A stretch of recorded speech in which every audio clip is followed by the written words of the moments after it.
Everyone thinks of changing the world, but no one thinks of changing himself. This insightful saying by Leo Tolstoy is a valuable reminder for all of us to reflect inwardly. The renowned 19th century Russian author suggested that we ask ourselves what God really wants us to do.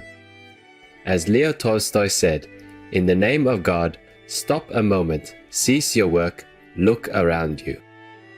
A novel by Tolstoy is not a work of art, but a piece of life, stated Matthew Arnold, a 19th century British poet and critic. In addition to his renowned epic novels, Leo Tolstoy wrote essays and letters that conveyed the spiritual truths he came to realize in life.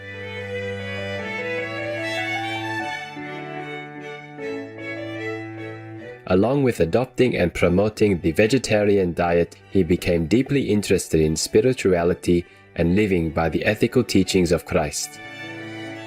The concepts he conveyed through his writings about peace and the fulfillment of God's will greatly influenced 20th century leaders like Mahatma Gandhi and Dr. Martin Luther King Jr. Supreme Master Ching Hai spoke about the uplifting nature of Leo Tolstoy's work during a group meditation session with our association members in July 1997 in Los Angeles, USA. Because Tolstoy was a practitioner, That's why when you read his story, almost a story about spirituality, about God, and very happy, very positive. It's very good to read him, to read his book. You try. If you haven't, you try. You can read more, Such thing is very good for you. Discerning viewers, we would like to continue sharing with you the insightful wisdom of Leo Tolstoy from an excerpt of his book The Pathway of Life, called The Spoken Word, Volume 2. The Spoken Word. Thou shalt not judge. Judge not, that ye be not judged. For with what judgment ye judge, ye shall be judged. And with what measure ye mete, it shall be measured to you again. And why behold thou the mote that is in thy brother's eye, but consider not the beam that is in thine own eye? Or how wilt thou say to thy brother, Let me pull out the mote out of thine eye, and behold, a beam is in thine own eye? Thou hypocrite, first cast the beam out of thine own eye, and then shalt thou see clearly to cast out the mote out of thy brother's eye.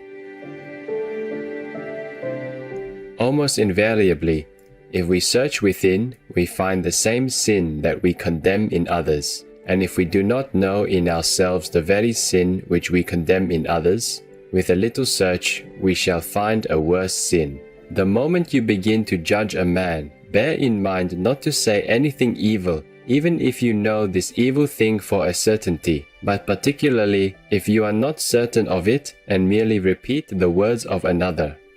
Judging others is always inaccurate because no one knows what has occurred and is occurring in the soul of him who is being judged. It is well to agree with a friend to stop one another as soon as either commences to judge his neighbor, and if you have no such friend, make such an agreement with yourself. To condemn people to their face is evil because it offends them, and to condemn them behind their back is dishonest because it deceives them. The best thing is not to seek anything evil in people and to forget it, but to seek the evil in our own self and to remember it. A witty condemnation is offal disguised with a savory sauce. The sauce conceals the offal, and without noticing it, you are apt to fill yourself with loathsome things. The less people know of the evil acts of others, the stricter they are with themselves. Never listen to a man who speaks evil of others and well of yourself. He who traduces me behind my back fears me. He who praises me to my own face despises me. People are so fond of backbiting that it is hard to abstain from condemning those who are absent in the desire to please one's listeners. But if men must be pleased, try to set before them a different sort of a treat rather than something so harmful both to yourself and to those whom you would please. Harmful effects of unrestraint in words. We know that a loaded gun must be handled carefully, but we refuse to realize that a word must be handled with as much care. A word may not only kill, but also cause evil that is worse than death. Offenses of the body arouse our indignation: gluttony, fighting, adultery, and murder. But we regard lightly the offenses by words: censure, insult, gossip, the printing or writing of harmful and corrupting words. Yet the consequences of the offenses with words are much graver and more far-reaching than the offenses of the body. The difference is only this: the effects of an offense of the body are instantly noticeable, but the evil of word crimes we cannot observe because their effects are removed from us by distance and time. There was once a large gathering of over 1,000 people in a theater. In the midst of the performance, a silly fellow bethought himself of a practical joke and shouted the one word, "Fire!" The people rushed to the doors. A panic occurred, many were crushed, and when quiet was restored, 20 persons were found dead and more than 50 injured. Such is the evil that one foolish word may cause. Here in a theater, you could see an exhibition of the evil effects of one foolish word, but it frequently happens that the effects of a foolish word may not be as noticeable as in this theater, but nonetheless cause still more evil, though gradually and unnoticed.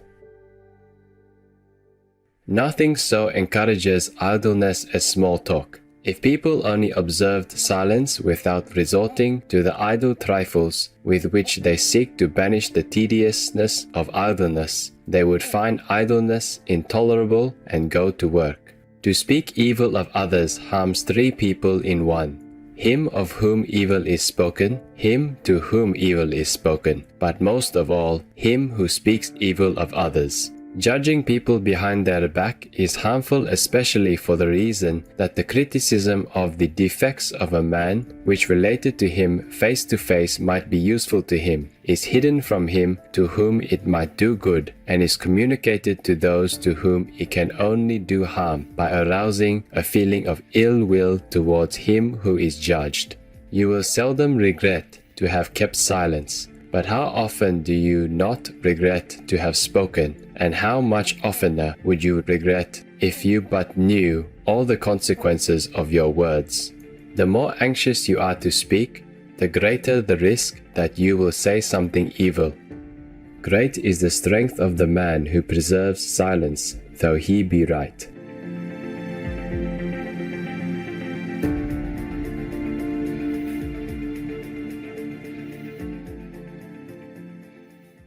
The world's top destroyer of the atmosphere is not the car, nor the factory. It is the meat-eating human being, the Honorable Maneka Gandhi, vegan. Delightful viewers, it's marvelous to have your company for today's words of wisdom.